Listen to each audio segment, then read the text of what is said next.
Pois Jesus, o Filho de Deus, como grande sumo sacerdote que adentrou os céus, conservemos firmes a nossa confissão, porque não temos sumo sacerdote que não possa se compadecer das nossas fraquezas.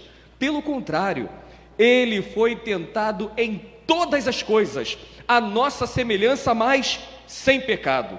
Portanto, aproximemo-nos do trono da graça com confiança, a fim de recebermos misericórdia e encontrarmos graça para ajuda em momento oportuno. Palavra do Senhor. Queridos irmãos, que palavra abençoadora que o autor aos Hebreus trouxe aos seus naqueles dias. Já volto a dizer, a cada domingo vou ficar lembrando isso aos irmãos, é uma carta apologética, e apologia ou apologética, nós temos um entendimento talvez equivocado que alguns eruditos dizem que é a defesa da fé, mas nem todos os momentos a apologética ela vai apenas defender uma fé, porque até quando eu olho para os filmes medievais, a defesa pode ser por trás de uma muralha, ou a defesa pode se dar através de um escudo que é empunhado. A apologética cristã ela não apenas se defende, mas ela também ataca com a pregação do Evangelho, levando à luz a todos os cantos que estão obscurecidos pelo pecado, mostrando a verdade no lugar da mentira, mostrando o esclarecimento diante daquilo que é oculto. E quando eu olho para a carta aos Hebreus, é exatamente isso que ele faz, apresentando Jesus Cristo como a verdadeira luz, aquele que é a luz de todas as luzes, aquele que criou todas as coisas, o Deus Filho que se encarnou e decidiu habitar entre nós, aquele que exerceu o tríplice ofício com perfeição. E nós vamos observar, meus irmãos, exatamente essa proposta aqui nesse texto, ele apresentando um dos ofícios de Cristo, que é o ofício de sacerdote. Todos nós ouvimos isso de pastores, de teólogos, o tríplice ofício, o ofício de profeta, de sacerdote, de rei. E quando nós ouvimos esses ofícios, é claro, a nossa mente nos leva para o Antigo Testamento, porque foram esses ofícios exercidos por homens, uma espécie de mediadores, pessoas que se colocavam entre os homens que ofendiam a Deus e um Deus pecador que a todo momento precisava receber uma oferta agradável para dar o perdão ao homem. Então, dentro dessa relação de mediação, havia uma grande importância na figura do rei, que governava o povo com equidade, uma figura profética que era a voz de Deus falando ao povo, porque o povo não ouvia mais a voz de Deus, porque o pecado trouxe rompimento na relação do homem, da criatura com o Pai. E a figura do sacerdote, que era aquele que exatamente recebia a oferta que produzia satisfação ao coração do Pai. Mas esses ofícios, meus irmãos, eles eram provisórios.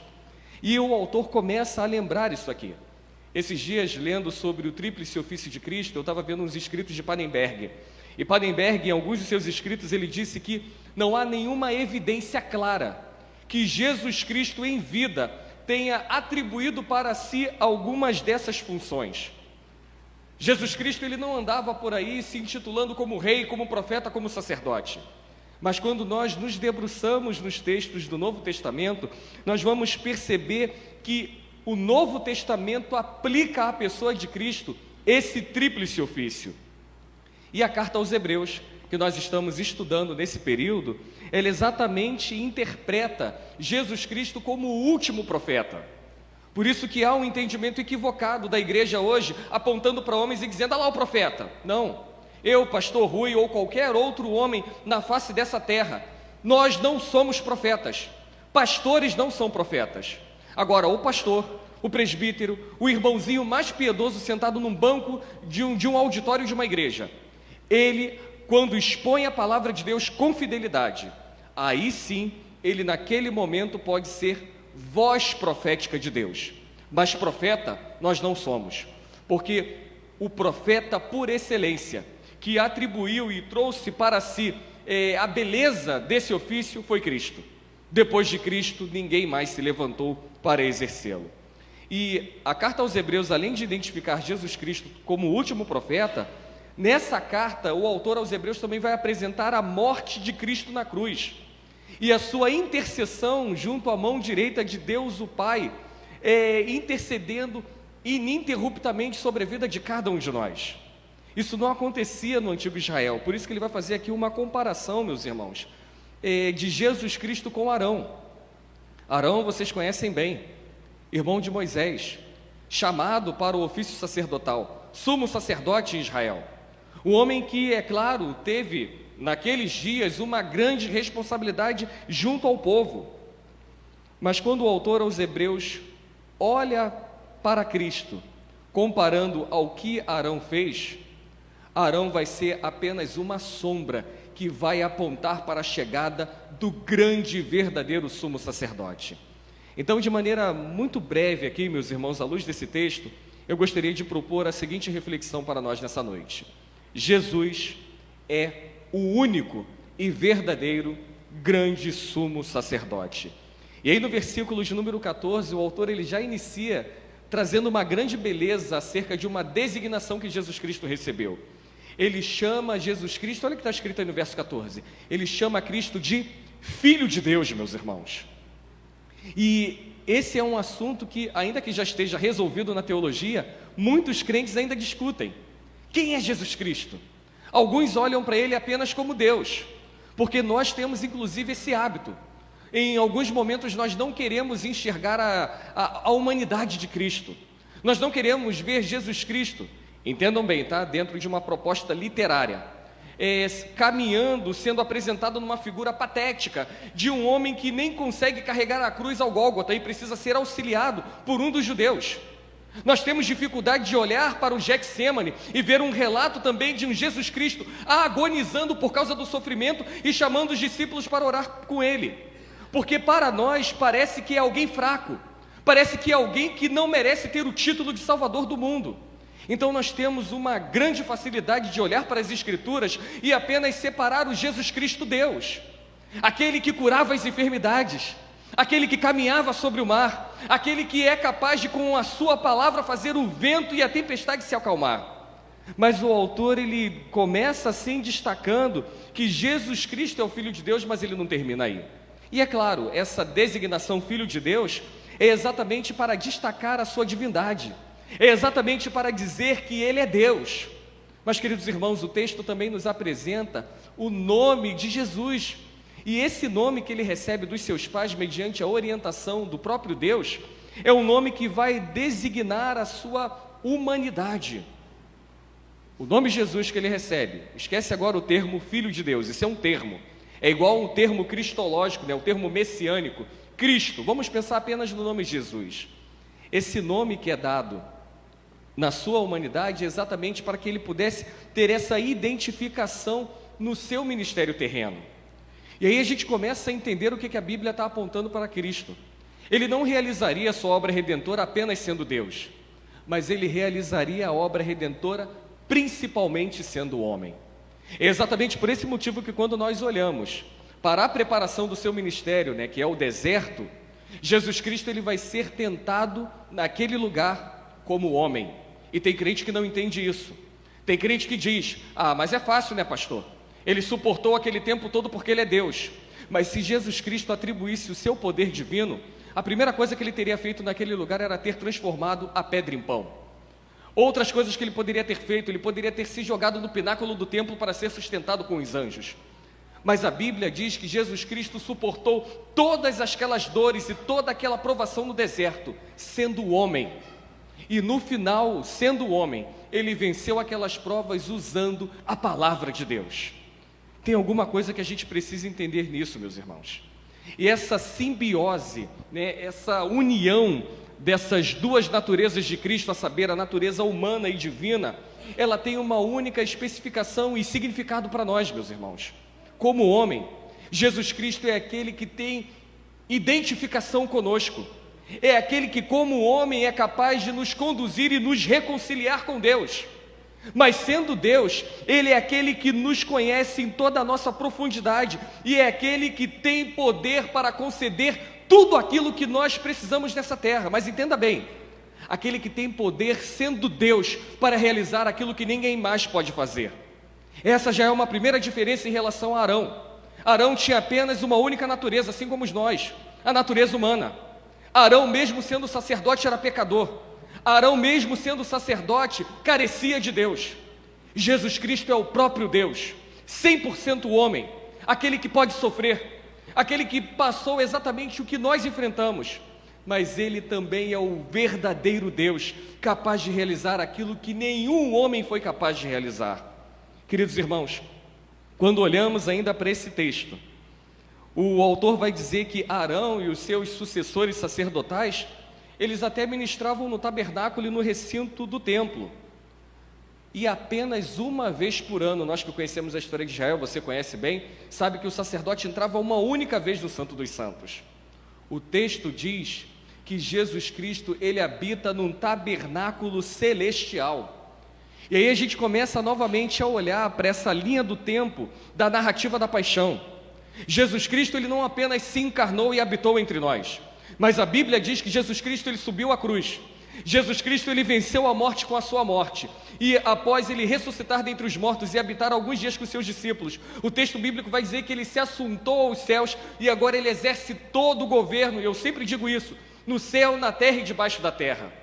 É exatamente nesse governo, após estar assunto aos céus, no terceiro céu, onde Deus habita. Paulo é que vai dizer isso na sua segunda carta à igreja de Corinto. E exatamente agora Ele intercede por nós no tabernáculo celestial. Arão podia receber qualquer oferta do povo para a remissão dos pecados, mas aquilo era temporário, era provisório. Para um novo pecado, uma nova oferta. Um outro pecado, uma outra oferta. Jesus Cristo, quando Ele vai para a cruz, Ele realiza a oferta que vai produzir satisfação a Deus. É exatamente por esse motivo que agora nós não precisamos mais degolar animais e aspergir sangue no altar. É exatamente por esse motivo que crente não tem que ficar se sacrificando, crente não tem que fazer penitência, crente não tem que ficar subindo. Entendam bem, eu não estou querendo dizer que você não possa subir ao monte para orar, caso a sua vida corriqueira seja muito apertada e você não tenha tempo para se concentrar nisso. Mas agora não interprete que a sua subida ao monte é um sacrifício para agradar o coração de Deus, porque não é. Porque o sacrifício já foi feito na cruz. Somente Jesus Cristo, como o sumo sacerdote, foi capaz de agradar, satisfazer o coração de Deus. As nossas obras, por mais belas que elas pareçam ser aos homens, elas não são capazes de produzir o aceitável, o mínimo aceitável a Deus. É isso que o autor está comparando aqui Jesus Cristo com Arão. Arão produzia algumas coisas aceitáveis naqueles dias, mas não é aceitável com base naquilo que Cristo ofereceu.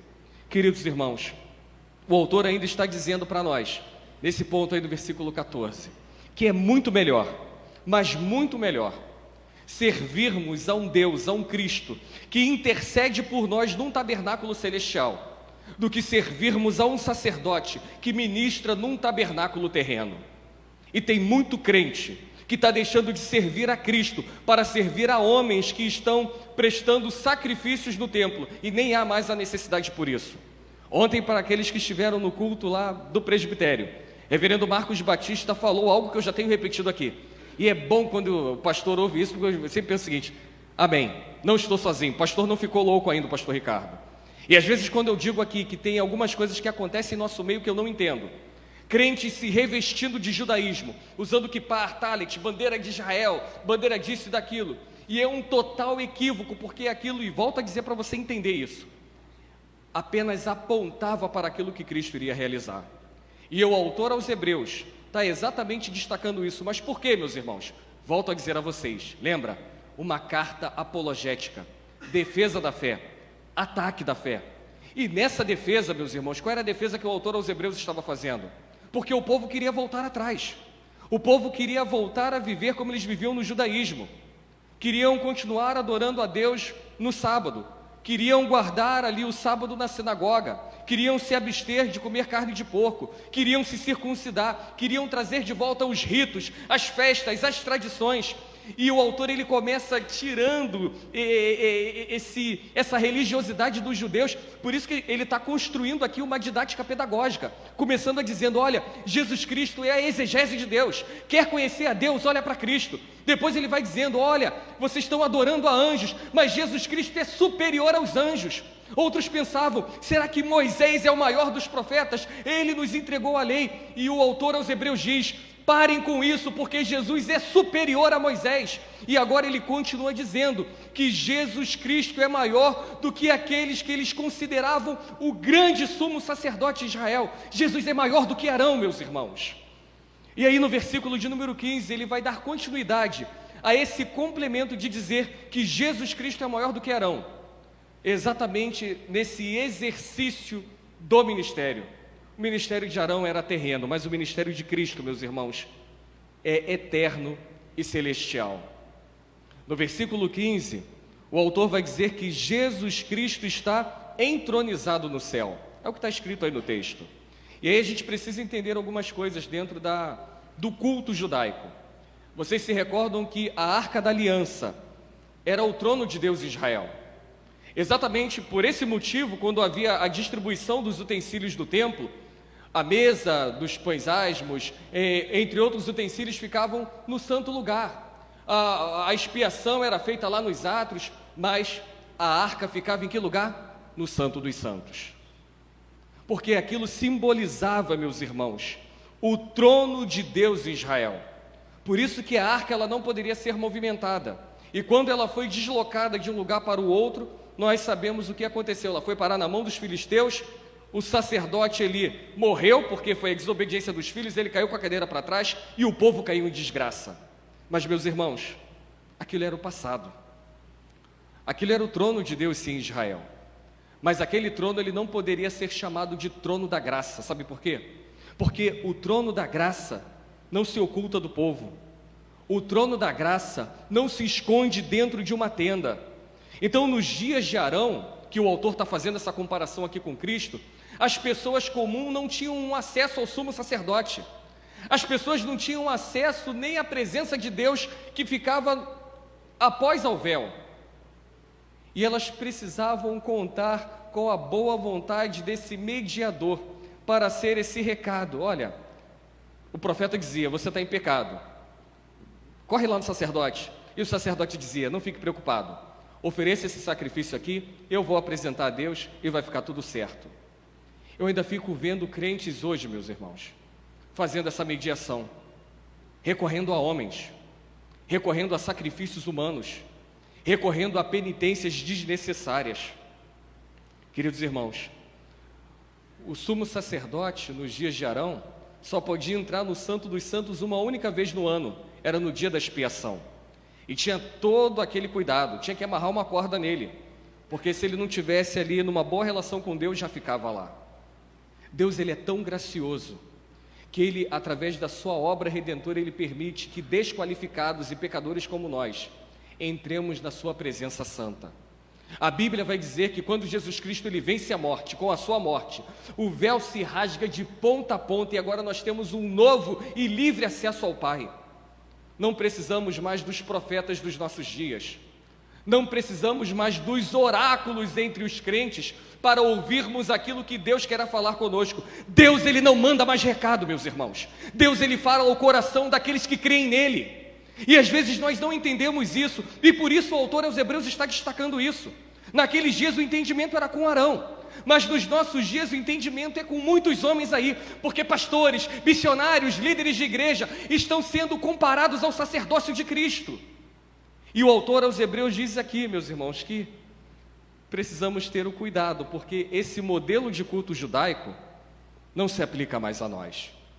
E a todo momento, às vezes eu preciso dizer para alguns alunos, se você aluno está ouvindo, não fica chateado comigo não. Alunos bispos, pastores, apóstolos, e eu sempre digo a eles, nós não somos judeus, nós somos cristãos. E se vocês estão judaizando a igreja, vocês estão prestando culto a um outro Deus, porque os judeus, com exceção dos messiânicos, né, não vou entrar aqui no mérito, eles não adoram o Cristo que nós conhecemos. Meus irmãos, e aí a gente começa a ver algumas coisas em nosso meio que não tem sentido algum. As pessoas estipulando a maneira pela qual as pessoas devem entrar nesse lugar, porque acham que estão entrando no tabernáculo que foi instituído no antigo Israel. Vejo ainda em muitas igrejas pessoas fazendo uma cordinha aqui no ministério dizendo, olha, cuidado, não passe para ali porque ali é lugar sagrado. Nesse lugar aqui que é reservado somente para as autarquias espirituais do evangelicalismo moderno. Eu sei que eu tenho usado muito essa palavra, né? Tolos, não compreenderam as Escrituras. O lugar reservado para a adoração do povo é onde habita Deus, meus irmãos. E Deus, através da sua graça, permitiu que nós nos achegássemos a Ele. Quando nós olhamos para a obra de Jesus Cristo realizada na cruz, todos aqueles que creem são convidados a se achegarem confiadamente ao trono da graça. No antigo Israel isso não podia acontecer. Nenhuma pessoa comum podia entrar na presença de Deus. Hoje, os pecadores podem entrar na presença de Deus. É claro, pecadores arrependidos e que creem no Senhor Jesus Cristo. Jesus é superior a Arão, meus irmãos. E quando nós olhamos para esse grande sumo sacerdote, meus irmãos, ele está sentado num trono muito maior do que aquele que estava coberto com um véu. Tem igreja hoje trazendo a Arca da Aliança para dentro dos cultos. Você bota aí nas televisões e você vai ver dentro das igrejas a Arca da Aliança, homens carregando a arca. Que bobeira, meus irmãos, porque tudo isso é passado. E quando nós olhamos para Arão, para todos os sacerdotes que passaram, até os dias de Cristo, ninguém ministrou como Jesus Cristo ministrava. E eu volto a dizer, o israelita não podia correr para o sumo sacerdote, o israelita não podia recorrer ao Santo dos Santos. Mas agora, com o véu rasgado de ponta a ponta, todos aqueles que correm em direção ao grande sumo sacerdote que é Cristo, em qualquer momento, em qualquer circunstância, em qualquer horário do dia, terão a certeza que encontrarão o socorro que tanto procuram. Cristo está acessível a nós, meus irmãos. Esse texto foi escrito por um povo há 2000 anos atrás que vivia um determinado dilema. Entendiam e pensavam que Arão era superior a Cristo. Mas talvez essa mesma palavra tenha sentido para nós, porque tem muita gente que acha que a religião é maior do que Cristo, que o pastor fulano, que o bispo ciclano, que a líder fulana é maior do que Jesus. E fica um monte de cegos seguindo outros cegos, enquanto todos nós, deveríamos seguir a Cristo. E eu quero concluir aqui, meus irmãos, olhando para um termo que o autor usa aí no versículo 14. Ele diz aí o termo confissão. Isso me chamou muita atenção, que a gente já percebe que no núcleo da igreja primitiva já se havia essa preocupação com o credo, com a confissão de fé. E o autor está dizendo aqui que eles não podem abrir mão da confissão. E eu volto a dizer, os crentes naqueles dias estavam querendo abandonar a fé em Cristo para voltar para a religião judaica. Estavam querendo comparar Cristo com tudo aquilo que a gente está trabalhando aqui, com Moisés, com anjos, com Arão. E aí o autor olha para eles e diz o seguinte: espera aí, todo momento eu vou ficar repetindo que é para vocês guardem, tá bom? Ele é superior aos anjos, ele é maior do que Moisés, ele é superior a Arão. Não desanimem na sua jornada, não criem expectativas em figuras humanas, porque eles podem até ouvir as suas orações, eles podem até se compadecer com a dor que você está passando, mas eles não têm o poder que somente Deus tem para transformar a realidade que você está inserido. Essa é a realidade do sacerdote de Israel para o sacerdote chamado Cristo. Eles ouviam a oração do povo, ofereciam o incenso, o sacrifício no altar, aguardando a vontade de Deus sendo manifestada. Jesus Cristo já se ofereceu na cruz, e a oferta que Cristo ofereceu foi satisfatória ao Pai. Deus, ele é tão gracioso que nem a oferta mais nós precisamos oferecer, é só aguardar a graça sendo derramada sobre nós. Mas precisamos entender quem é o sumo sacerdote que nós devemos nos dirigir. É exatamente por esse motivo, e outra coisa que às vezes eu fico repetindo, principalmente para o novo convertido. As orações que nós fazemos em nome de quem? Em nome de Cristo. Porque Ele é o verdadeiro e único sumo sacerdote, credenciado e capaz de depositar as nossas orações no altar de Deus. Deus, ele não te ouve porque você é um grande crente. Deus não te ouve porque você canta na equipe de louvor.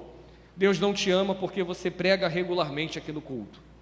Deus, ele te ouve e te ama por causa de Jesus Cristo. E aí precisamos crer nisso, meus irmãos. Não sejamos incrédulos.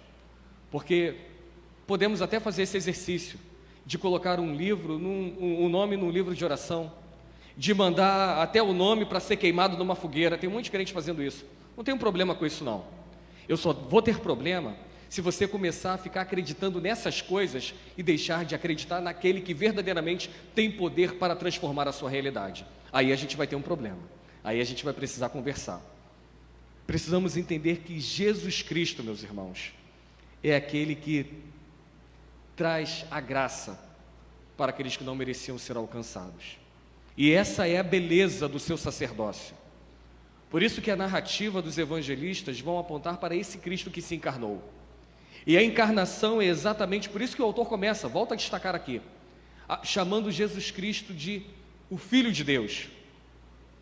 Ele é o próprio Deus, mas que decidiu habitar entre nós, se vestindo de pele, de carne, vivendo a nossa vida. E sabe o que isso significa, meus irmãos? Cristo como homem, ele viveu aquilo que nós vivemos. Cristo, ele conhece a sua dor. Cristo, ele sabe aquilo que você necessita. Cristo, ele entende perfeitamente aquilo que está habitando dentro dos nossos corações. E às vezes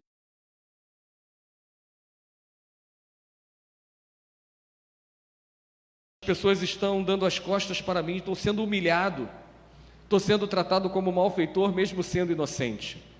E às vezes quando eu ouço essas coisas, tem crente que fica chateado comigo, mas eu sempre digo, isso não é novidade nenhuma para nós, porque Jesus Cristo passou por isso, meus irmãos. E aí quando nós olhamos para a nossa vida, e olhamos para aquilo que Cristo passou, entenda bem, como homem, igual a mim e a você, porque às vezes a gente distorce a teologia bíblica, achando que Cristo tinha uma capacidade enorme de suportar aquilo porque Ele era Deus. Se você pensa assim, você está cometendo uma heresia bíblica, porque Jesus Cristo, volta a destacar, é 100% Deus, mas 100% homem. Então Ele foi cravejado pelas setas da morte, foi esbordoado na sua face, foi tratado como malfeitor sendo inocente. E Ele passou por tudo isso para mostrar para nós, meus irmãos, que se Ele foi injustiçado, se Ele foi levado à cruz e suportou até o fim, nós também podemos suportar. E quando eu olho toda essa narrativa que o autor aos Hebreus está destacando aqui, eu olho também para a história da própria humanidade. Mesmo que você fique se vitimizando, eu quero dizer o seguinte: na historiografia da humanidade, não existe nenhum homem, dentro da historiografia, estou falando dentro da ciência, não existe nenhum homem que tenha sido mais injustiçado do que Jesus Cristo. Então, está na hora de a gente parar de se lamentar e olhar para o horizonte. Lutas nós vamos enfrentar, problemas inúmeros, mas nós temos um sumo sacerdote que intercede por nós. Irineu, um pai da igreja que viveu no 2º século, ele escreveu algumas obras, e na sua obra, o livro 5 contra as heresias, ele disse que quando Jesus Cristo ele se encarnou para nos mostrar que nós podemos nos tornar aquilo que Ele é. Jesus Cristo, quando Ele se encarnou, Ele assumiu o lugar de Adão. Por isso que Paulo vai chamar Cristo de segundo Adão. E Adão, pelo que nós sabemos, não era Deus. Adão foi homem, foi tentado e pecou. Mas o segundo Adão foi tentado, mas venceu a morte. Por isso que Tiago, na sua epístola, vai nos ensinar aquilo que Jesus Cristo fez no deserto. Precisamos resistir ao diabo, e certamente ele fugirá de nós. Meus irmãos, Cristo cumpriu os propósitos do Pai até o fim, e como homem, nos reconciliou como Pai. E sendo Deus, Ele nos acolheu, e exatamente por esse motivo agora nós temos um grande Pai, e podemos ser agora vistos por Ele não como criaturas, mas como filhos amados. E isso aconteceu não foi por causa de Arão, não foi por causa de Moisés, não é por causa da religião cristã, mas é por causa de Cristo. Por esse motivo, meus irmãos, Jesus Cristo é o nosso único grande sumo sacerdote. E é essa confissão aqui que o autor aos Hebreus estava dizendo a eles que eles não poderiam abrir mão. Hoje, meus irmãos, deixa eu até desligar aqui, não vou falar mais nada aqui.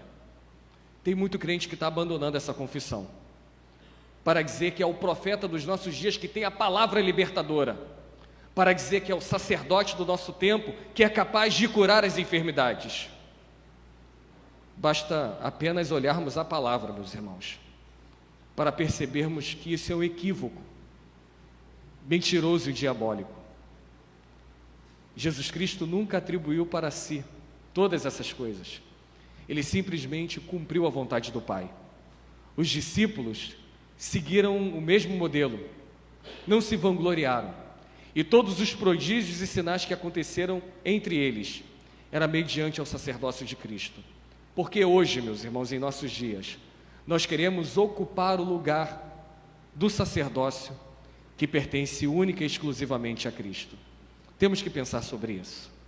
Não é uma questão de olhar para o pecado do outro, é uma questão de defendermos a verdade que Cristo nos ensina com a sua palavra. Essa confissão é o que o autor aos Hebreus diz aqui. Ela precisa ser guardada por nós. Defendam isso. Vamos colocar de pé, vamos orar ao Senhor. Senhor Deus e Pai, mais uma vez nós falamos contigo nessa noite, ó Pai, agradecidos pelo teu cuidado, porque o Senhor nos conduziu, ó Deus, até este lugar por intermédio do teu Santo Espírito que nos convidou, ó Deus, a estarmos aqui. Ainda que alguém tenha estendido um convite para nós dizendo, ó Pai, que estão com saudades, que nós estamos ausentes neste lugar, mas o convite na instrumentalidade humana, em primeira instância, é um convite feito pelo Senhor. E aqui estamos, ó Pai. E neste lugar nós apresentamos ao Senhor as nossas petições, confessamos aqui os nossos pecados diante do Senhor, o adoramos, ó Deus, em espírito e em verdade, e também ouvimos uma porção da Tua palavra que foi compartilhada conosco. E o Senhor nos tem ensinado neste lugar, ó Deus, a beleza do ministério de Jesus Cristo. O autor aos Hebreus nos revela isso, ó Pai. Não sabemos quem o escreveu e não precisamos saber, mas entendemos nesse conteúdo, já nesses primeiros versículos que foram apresentados até esse momento no capítulo 4, ó Pai, que Jesus Cristo é maior do que os anjos. Ainda tem muito crente querendo ficar vendo anjo voar, anjo brilhando, mas não querem se render diante de Cristo. Tem muito crente que continua olhando rigorosamente para a lei e querendo aplicá-la de maneira legalista, Pai, rigorosa, excessiva, mas não olha para aquele que é o autor da lei, o próprio Deus. Tem muitos crentes que querem seguir pontualmente a religiosidade, ó Deus, no cumprimento da liturgia, nos atos do culto, mas o coração não está voltado para aquele que é o verdadeiro sacerdote sobre todas essas coisas.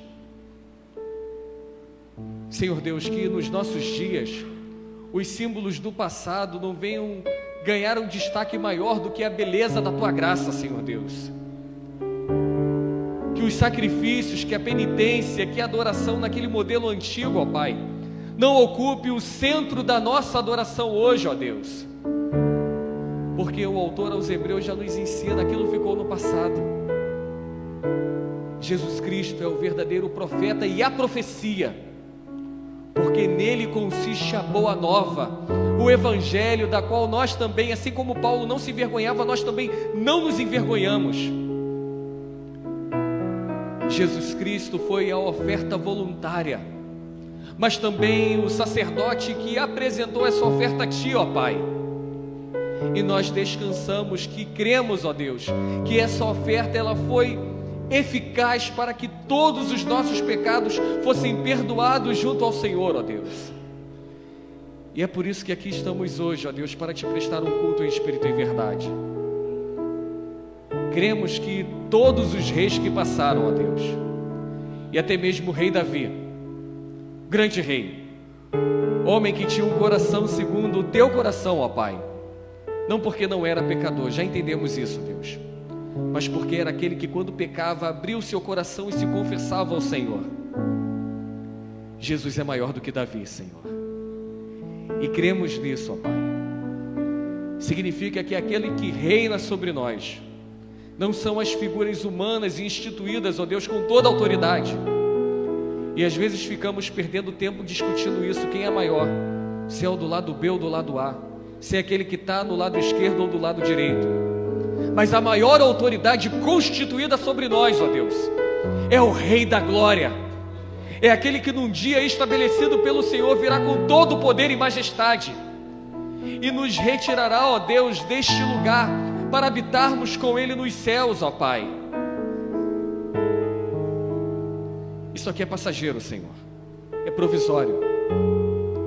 E que o Senhor nos ajude, ó Pai, para estarmos prontos para entrar naquilo que é verdadeiro, aquilo que é pleno, aquilo que é eterno. Muitos vão ficar, ó Deus, já sabemos disso, mas alguns estarão contigo. E aqueles, ó Deus, que creem no Senhor por intermédio do sumo sacerdote Jesus Cristo, se alegrarão contigo para toda a eternidade. Cremos nisso, ó Pai. Essa é a fé que nós confessamos. E permita, Senhor Deus, que nem as adversidades, nem o calor das perseguições, porque elas vão chegar até nós, ó Pai, que elas não permitam que essa confissão seja retirada de nós. Tu és o único Deus, o único Cristo, o único grande sacerdote entre nós. Em nome de Cristo, ó Pai, assim nós te louvamos, hoje e sempre, ó Deus. Amém e amém. Vamos receber a bênção? Que o Senhor vos abençoe e vos guarde. Que o Senhor faça resplandecer sobre vós o seu rosto e tenha misericórdia sobre vós. Que o Senhor sobre vós levante o seu rosto e vos dê a paz. E que o Pai, o Filho e que o Espírito Santo repouse sobre todos vós, eleitos de Deus, não apenas hoje, mas para todo sempre.